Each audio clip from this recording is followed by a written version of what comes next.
I want to talk for a few minutes about God's plan for marriage. All right. Help us, Holy Ghost. I said I want to talk about God's plan for marriage. Yeah, Lord. Not the culture. All right.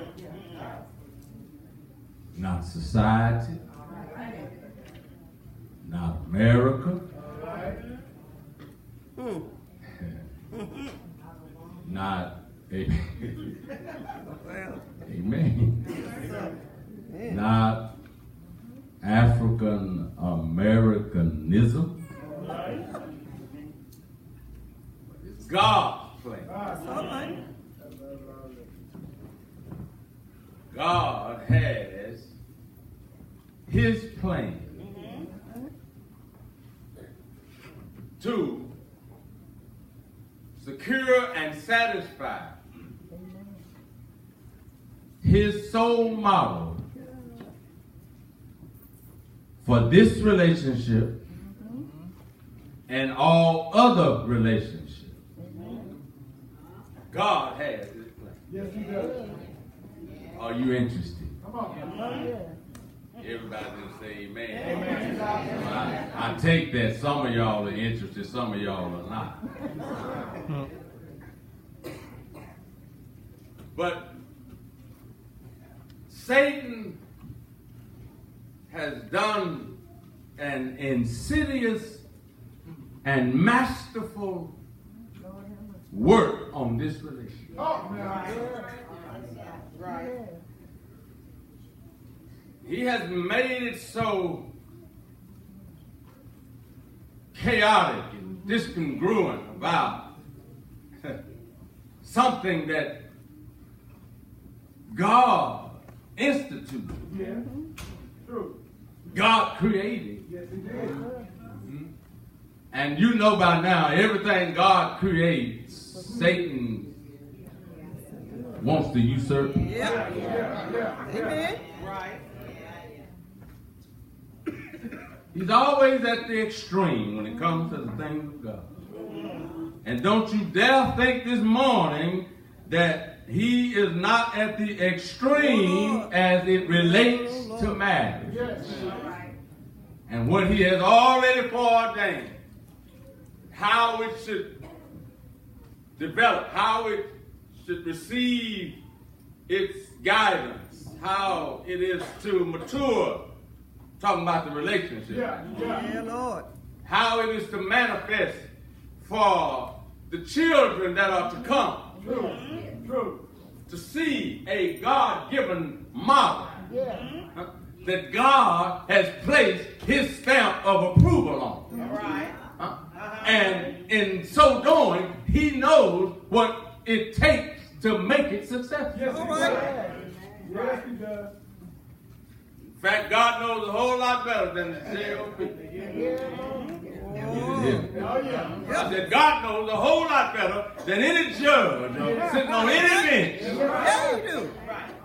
Yeah, you do. God knows better. Yeah, Lord. In fact, God has already done better. When he instituted it in the garden, that wasn't temporary.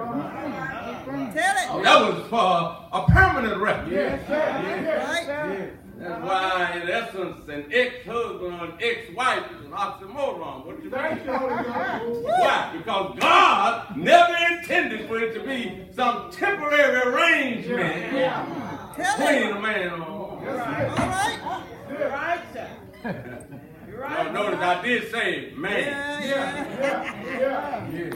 I ain't gonna get on you brothers today, but it's, amen. Before you even embark upon the concept, my sister, you ought to make sure that he's a man. Thank you,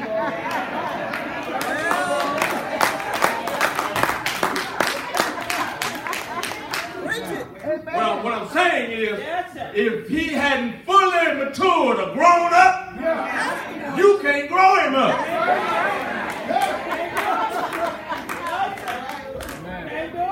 Amen. You may not be ready for a wife, but But he sure don't need no mother. I know that's right. I wondered, I prayed about the message. I prayed about y'all too, but listen, it's something that we need, amen, to deal with more, amen, from a biblical perspective, right? From a godly point of view, amen. And for the most part, church has been pretty silent on these types of issues. And we just let it run rampant. We let it go astray. And we wonder why the divorce rate is so high in the church. We haven't had proper teaching, amen, on, I don't like the word, but the institution of the marriage in the first place. Maybe, my brother, my sister, just maybe if we did a little more teaching on it, amen, we would curtail some of that back door when it comes to the marriage covenant and, you know, and these little ultimatums and denims that we add to it. And if it don't work out in such a time, you know, I'm out of here. That type of thing. You know, annulments and all that type of stuff. But God knows better. God knows what's best. Why? Because He instituted it. Did He not? And He knows what, as I told you a moment ago, He knows what it takes for it to be successful. Huh? It is, my brothers and sisters, a covenant relationship. Are y'all with me here? It's a covenant relationship. God knows how to sustain. God knows how to handle covenant. He's a covenant-making God. Yes, He is. He's a covenant God Himself.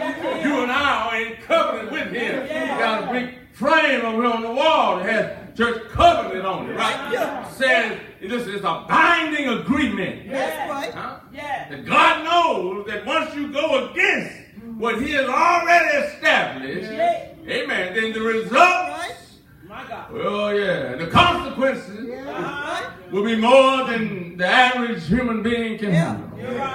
Are y'all still with me? So I say to us this morning, when we look again at God's plan, God has a plan. I'm so glad He has a plan. God has a fail-proof plan for marriage. Amen. Marriage is perfect. We are imperfect. And whenever you have two imperfect people entering into a perfect covenant, you better know you need the one that created the covenant in the first place to make it successful. If you leave him out, all you end up with in many modern day instances is a license to share. And you don't need that. You don't need that. God has something better in store. Oh, yes, He does. The Pharisees had a problem. The word says, and the Pharisees came to Him and asked Him, is it lawful for a man to put away his wife trying to trick him? You got to think about the ancient culture of that time. They had this in their cultural mores. They had this instance that a man could divorce his wife for any small, minute reason whatsoever. Because the male was elevated in that society, and females, amen, were relegated to a second-class status of that era. Amen. But what I want to say about that is that when Jesus comes along, he turns them on that. Turns it in. And always he elevates the woman. He elevates her. And every husband ought to elevate his wife.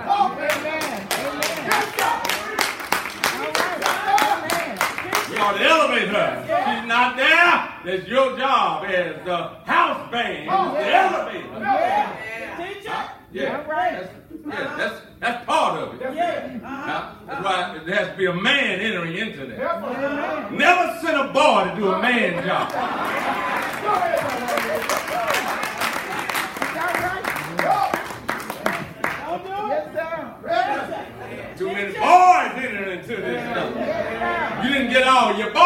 righteousness out of it.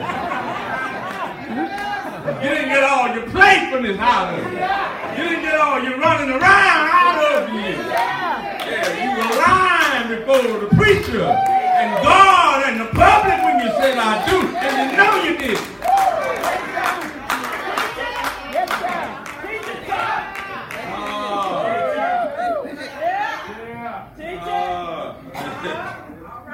Oh yeah, I know it's tight, but it's right.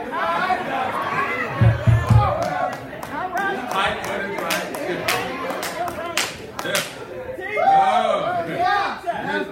Let me tell you. He said, what is it lawful? They knew it wasn't lawful. They knew the law.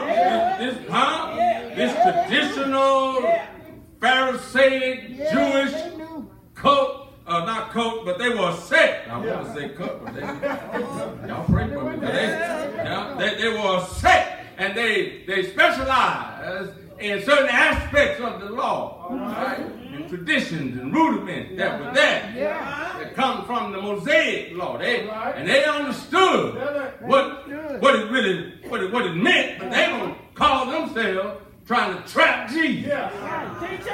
Tempting him. Is it lawful for a man to put away his wife? No, you knew what Genesis chapter 2 taught.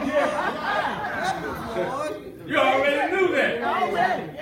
And you'll come along. You know the law better than anybody. Are y'all praying with me? Yeah. No.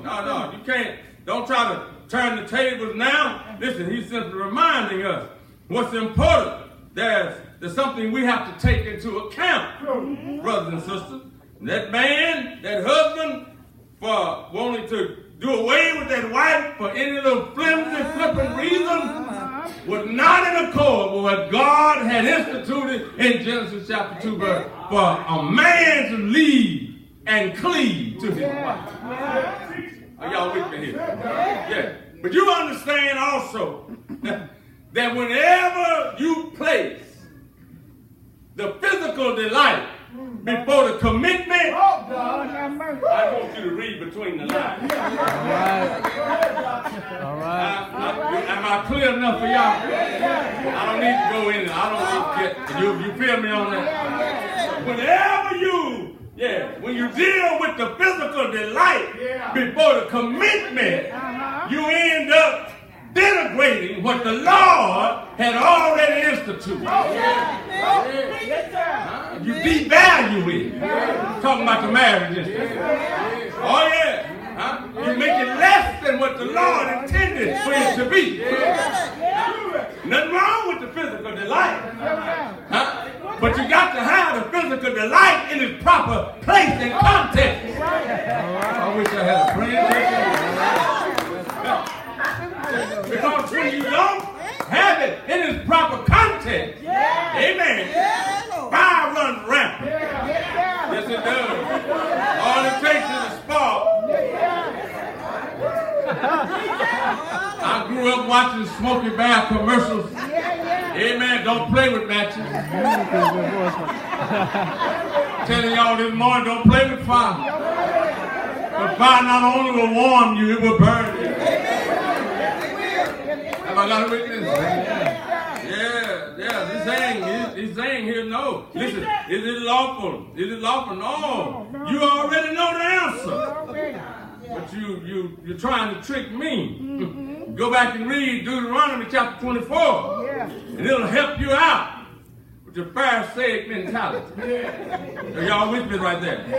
He answered, notice how Jesus, Aristotle question Q&A. He answers the question with a question. Why? Because Jesus answers the question with a question because he knows that behind your question there's a questioner that you got to deal with him or her. So it's not just the question, it's the one behind the question. Y'all